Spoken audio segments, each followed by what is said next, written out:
Y hoy quiero hablaros de una cosa que por desgracia es muy común y es el acoso en la universidad pública, a lo que nosotros llamamos en la academia.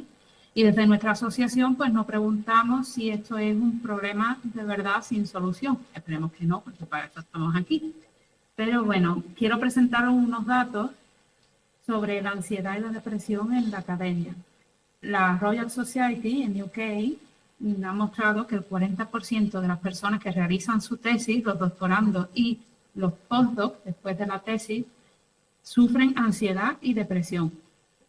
Los factores detonantes parecen ser pues, el estrés, los contratos que son a tiempo determinado durante unos años y que a veces te obligan bueno, pues, a cambiar de país, a cambiar de región cuando el contrato termina, trabajar a todas horas, jornadas largas, festivos, lo que sea.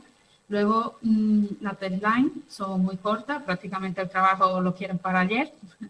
Y bueno, hay una mezcla de la vida profesional y personal que no están separadas pues, por varios motivos. El primero es que se trabajan demasiadas horas y segundo, cuando uno se cambia de país o de región, tiene que volver a hacer su vida y como siempre está en el trabajo, pues los amigos son del trabajo. Una cosa muy importante es que los jefes de equipo, también llamados PI o IP en español, tienen el control total de la carrera del investigador y normalmente hay una gran falta de apoyo para que ésta se desarrolle. Muchas veces encontramos incluso investigadores con años y años de experiencia que no pueden siquiera tomar decisiones sobre proyectos. Esto sumado al síndrome del impostor que suelen tener muchos investigadores, el aislamiento de dicho trabajo y una gran presión por publicar, sobre todo ahora, pues crean esta situación de ansiedad y depresión, ¿no? Hay dos casos muy sonados que, bueno, son personas que se suicidaron. Uno era un doctorando, Hui Xianshen, no sé cómo pronunciarlo, y bueno, sufrió abuso y mala praxis, entendiendo mala praxis como robo de artículos, falsificación de datos, etcétera. Y otro fue Francis Dolan, que era postdoc y sí que comentaba siempre la inestabilidad laboral, ¿no? Que tiene impacto en la vida. Evidentemente hay poblaciones en riesgo, pueden ser las mujeres. No penséis que hay 3,5 mujeres en la investigación, porque no es así. La mayoría, por lo menos en los ámbitos de lo que es salud, siempre hay muchas mujeres en el laboratorio, pero los jefes siempre son hombres, casi siempre, vamos. Luego, los transexuales también son poblaciones en riesgo. Yo diría que la academia es un poco como un feudo medieval. ¿Y por qué esto es así y no se soluciona? Sobre todo, bueno, pues está el tema de la omertad, ¿no? Como si de una mafia se tratase, las personas cuando han sido abusadas, pues ¿qué van a hacer? ¿Van ya a hablar para arruinar su carrera? No. Y luego están los jefes que se encubren entre ellos. Y luego ya hablaré un poco en la siguiente slide sobre la violencia institucional que sufren estas personas.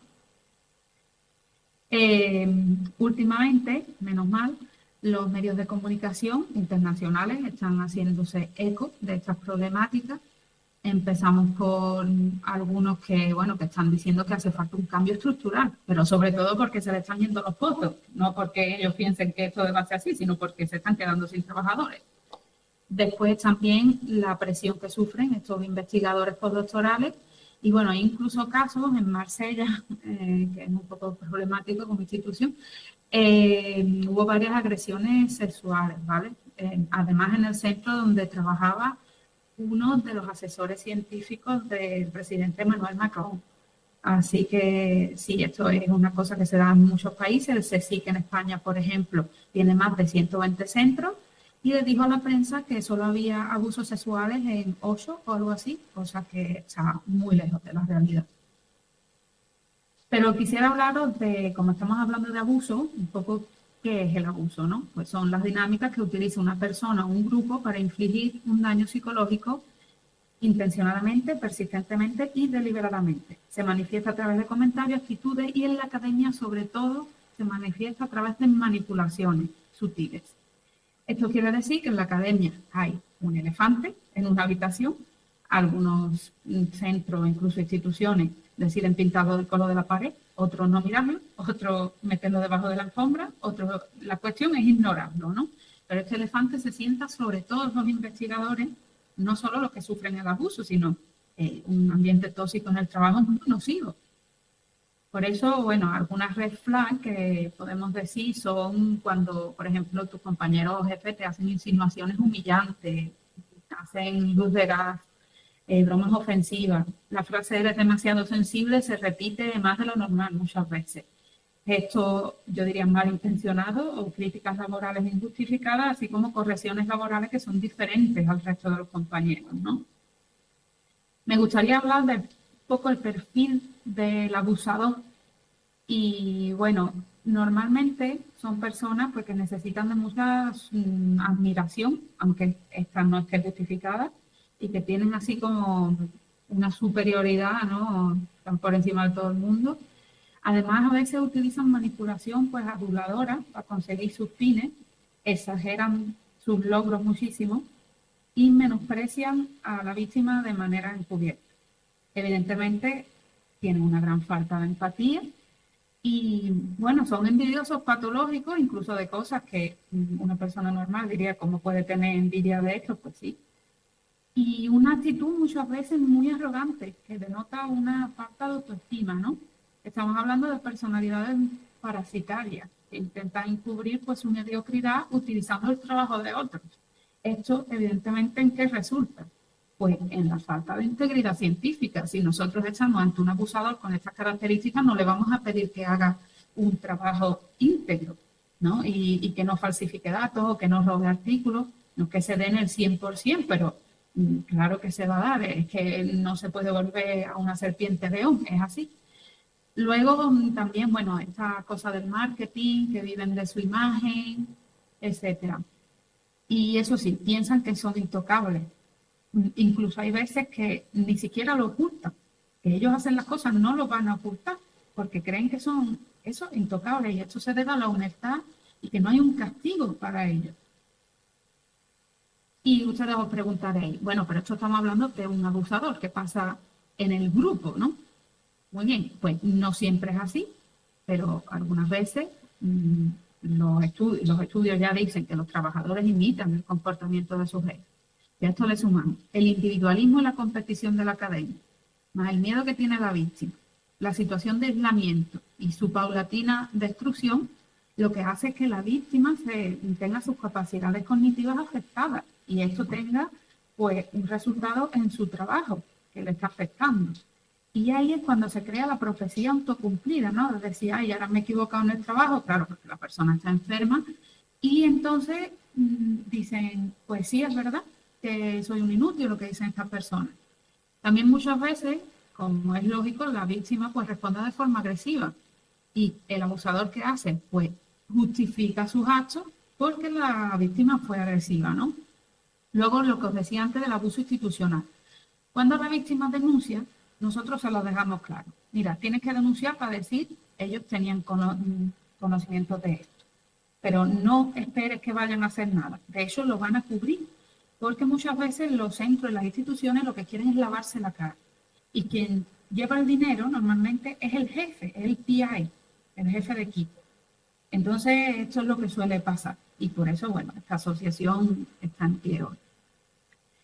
Quiero dejar claro que no hay un perfil preciso de víctima, cualquiera puede ser una víctima, y lo que sí puedo decir es lo que le pasa a la víctima, ¿no? Normalmente el abusador pues, va a crear una realidad alternativa para esta víctima, alterando sus propias percepciones, experiencias y su realidad, lo que se conoce como gaslight o luz de gas. Esto hace que la autoestima de la víctima baje. Esto quiere decir que la víctima siente culpa, siente duda, siente miedo. Esto quiere decir que no piensa con claridad, lo cual da problemas cognitivos. Y lo más importante es que la víctima queda paralizada. Y cuando una víctima está paralizada, pues es una presa fácil. Esto, bueno, podréis pensar, uy, pero no sé, si me doy cuenta me voy y ya está, ¿no? No, esto no funciona así. Esto va gota a gota. Es como el síndrome de la rana hervida, ¿no? Tú metes una rana en el agua y tú empiezas a calentar agua poco a poco. Cuando la rana se dé cuenta de que va a morir el día, no podrá salir porque ya no se puede mover. Pues esto es exactamente igual. Muchas de las víctimas presentan síntomas de estrés postraumático complejo. Bueno, el estrés postraumático que es el más común, ¿no? El que nosotros conocemos, es el de que un acontecimiento traumático muy fuerte pues hace que la persona desarrolle estrés postraumático. Este es el agudo. El complejo se da a lo largo del tiempo y cada día con estos abusos. Tienen cosas en común, por ejemplo, que la víctima revive el trauma a través de pesadillas y flashbacks, que quieren evitar personas y lugares y pensamientos relacionados con el trauma, los cambios de humor, sentirse irritable, hipervigilante, falta de sueño, de concentración, pero luego además el estrés postraumático complejo muestra también síntomas de alecitimia y de regulación emocional, muchas veces pensamientos suicidas, luego una preocupación por el abusador, esto es común, porque se crea un vínculo traumático con él o ella, y hay una fijación con el abusador y su relación, a veces como fantasía de venganza. Hay una visión negativa de la víctima, de sí misma, siente, bueno, vergüenza, siente que es diferente, puede haber síntomas físicos como migraña o dolores de estómago u otros, problemas relacionales de funcionamiento diario, pues, bueno, desconfianza, relaciones, o en las relaciones o relaciones tóxicas directamente, una gran desesperanza en que la vida nunca mejorará, eso es lo que piensan. El desapego del trauma se manifiesta a través de la disociación muchas veces y hay una pérdida de significado de la vida, ¿no? De valores, de creencias, de fe en el mundo. Y lo que dije antes, pues problemas de autoestima e incluso puede llegar todo esto a detonar en una pérdida de la identidad.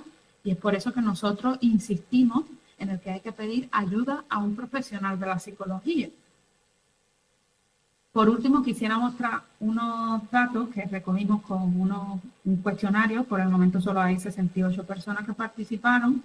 Y bueno, se les preguntó si habían sufrido o visto una serie de situaciones, ¿no? La mayoría que respondieron, el 71% eran mujeres.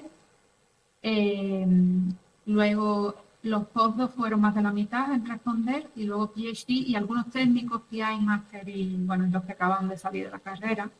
Lo que es interesante es lo que, bueno, mostramos. Si nos centramos en la mala praxis, entendiendo esto, bueno, con problemas de autoría, alteración de resultados, etcétera, pues el 75% de las personas dice que había autoría inapropiada, el 62% apropiación de ideas y la mitad decía que había malversación de fondos públicos. Incluso una persona fue extorsionada. ¿Qué pasa cuando le preguntamos y cuando denunciaste pasó algo o los casos que denunciaron? 64% dice que no pasa nada y más de la mitad que los denunciados no cooperan. En cuanto a la discriminación, encontramos 65% de sexismo, 41% de xenofobia. El abuso, bueno, entre el 40 y 60%, ahí está un poco, pues dicen que el trabajo se valora de forma diferente para las víctimas, sus jefes le roban el trabajo, que exageraban sus errores, critican su vida personal, interrumpían a las personas mientras hablan. Esto es muy común que les pase a las mujeres, yo creo. Manipulaban sus palabras haciendo lo que eran mal, incluso les gritaban. En cuanto al acoso sexual, estamos hablando de un 38% de comentarios sobre la apariencia física, 32% bromas sexuales, 28% ligar ofensivamente, 19% de avances sexuales y el 18% dice que hubo contacto físico no solicitado. En cuanto a los derechos laborales, el 85% dice trabajar más horas de lo estipulado en su contrato. Yo no sé, el 15% si es que estaba durmiendo o que no se enteró de la pregunta, pero me extraña porque, vamos, es que todo el mundo que yo he conocido trabajaba muchas horas más que lo que había firmado. Y esto es gravísimo porque el 7% dice que lo hace sin salario. Más de la mitad de los casos, bueno, pues los abusos fueron cometidos por los jefes de equipo. Y lo gravísimo de la situación es que ni siquiera el 1% de los denunciantes vio resuelto su problema. Y en la mayoría de los casos la situación empeoró. Hay gente que dice que ha tenido que dejar el país o incluso que ha sufrido agresiones. Esto lo pongo porque siempre se les dice a las víctimas que ellos son casos aislados. Y de hecho, de cara a la sociedad, pues son casos aislados. Pero estos porcentajes demuestran que es que no son casos aislados. Y por esto es por lo que creamos la Asociación Oficina Española de Integridad en Investigación en enero del 2023 para poder luchar, bueno, contra el abuso en la academia y poder prestarle, digamos, una ayuda a las personas que son abusadas, poniéndolas en contacto con profesionales de la psicología, con abogados y sobre todo dándole la información necesaria para que se defiendan, porque no hay que olvidar que la información es poder. Y quisiera dar las gracias, por último, a Libertia Psicología, como nuestros colaboradores, y también a nuestros colaboradores Ruiz Vergés, abogados, además de a los medios de comunicación que se han interesado en nuestro proyecto y que dan voz a las víctimas y a esta problemática. Muchas gracias.